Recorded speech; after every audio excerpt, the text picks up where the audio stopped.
Apart, Part 1.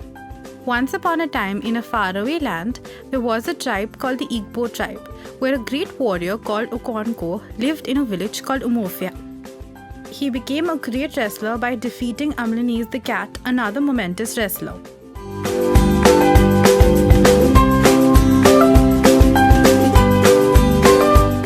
He was a hot-tempered man and had no patience for unsuccessful men like his father Unoka.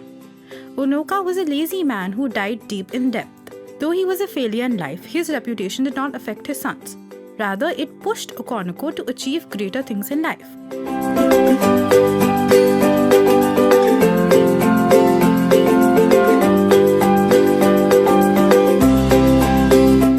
Okonoko's prized possessions included 2 barns full of yams, 2 titles, and 3 wives.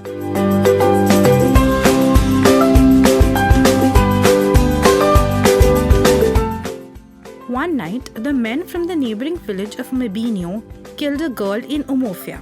This caused a great uproar in Umofia, and the men gathered to discuss the situation.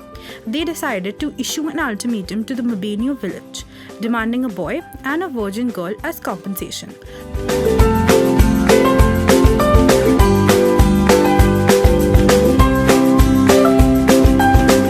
So the girl goes to the man whose wife was murdered, and the boy named Ikmufinia went to stay with Okonko and his family. Ikmufinia, though homesick, finds a brother in Noe. Even Okonko, though fond of Ikmufinia, does not show his emotions openly. During the week of peace, where no one even speaks unkindly to another, Okonko performs a terrible deed. He beats his youngest wife, Ojigo, savagely as she failed to serve him food on time. Okonko has to pay for his terrible crime. Ikwifi, Okonko's second wife, has only one child, a daughter named Inzimia. Inzimia is a charming, pretty and clever young girl, one of her father's favorites. During the wrestling match, Ikwifi finds herself next to Chilo, a widow with 2 children. Chilo is quite an ordinary woman, but she occupies a position of great power in the village. She is also the priestess of Agabala, the oracle of the hills and the caves. Chilo is very fond of Enzimia. 3 years later, an Ikmufunia matures into an adolescent in Okonko's household. Soon, Izedu, a great village elder, comes to inform Okonko that the time has come for Ikmufunia's death. The next day, a large group of elders come to Okonko to discuss it more fully with him. They tell Okonko not to be involved in the child's execution. The men bring Ikmufinia deep into the forest. The boy thinks about how strange it will be to see his family again. He is excited to see them, but also sad to be leaving his new family. They walk for hours. The other men then attack Ikmufinia with hatchets. He runs to Okonko, calling him father, begging for help. Afraid of being thought weak and full of a terrible fear, Okonko uses his matchet to strike the boy down. Noe knows that Ikmufunia has been killed. A terrible sadness overcomes him. Being very close to Ikmufinia, his death breaks his spirit. Okonko is ashamed that he has been affected by Ikmufinia's death. Inzimia and Ikwifi are spending a peaceful night telling folk tales to each other when they are interrupted by Agbella, the oracle, who has come for Inzimia. She takes Inzimia onto her back and carries her away, strictly forbidding the girl's parents from following. Ikwifi hesitates only a moment and then secretly follows them. The oracle takes a long walk, going all the way around the 9 villages. She finally returns to her sacred cave and disappears inside. Terrified, Ikwifi waits outside the cave.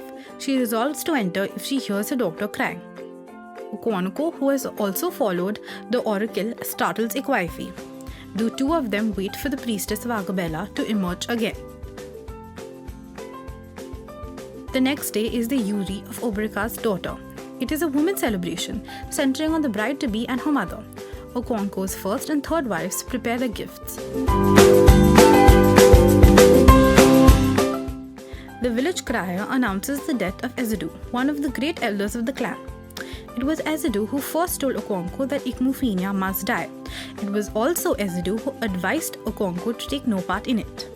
The funeral is a great event. During the ceremony, Okonkwo's gun explodes suddenly. A piece of iron pierces the heart of one of Ezedu's sons. Even though the death is an accidental one, the act is an abomination of the Igbo. Okonkwo is to be exiled for 7 years.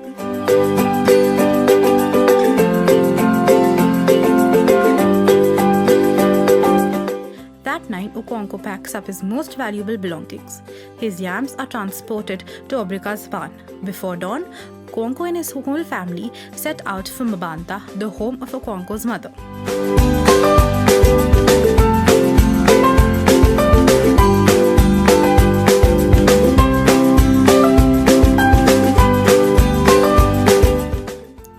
As day breaks, men come and destroy Okonkwo's home.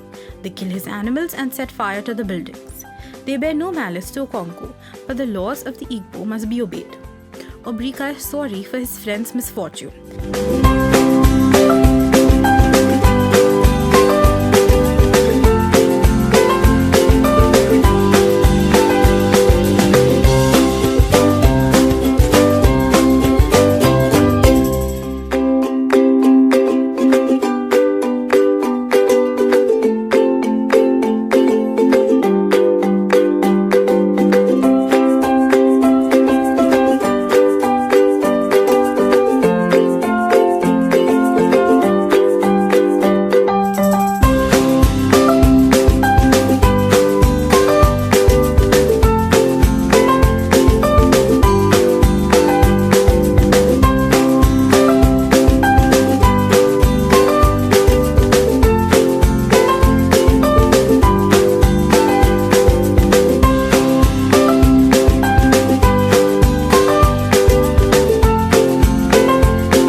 That concludes the summary of part 1 of Things Fall Apart by Chinua Achebe, presented by Group 2. Thank you.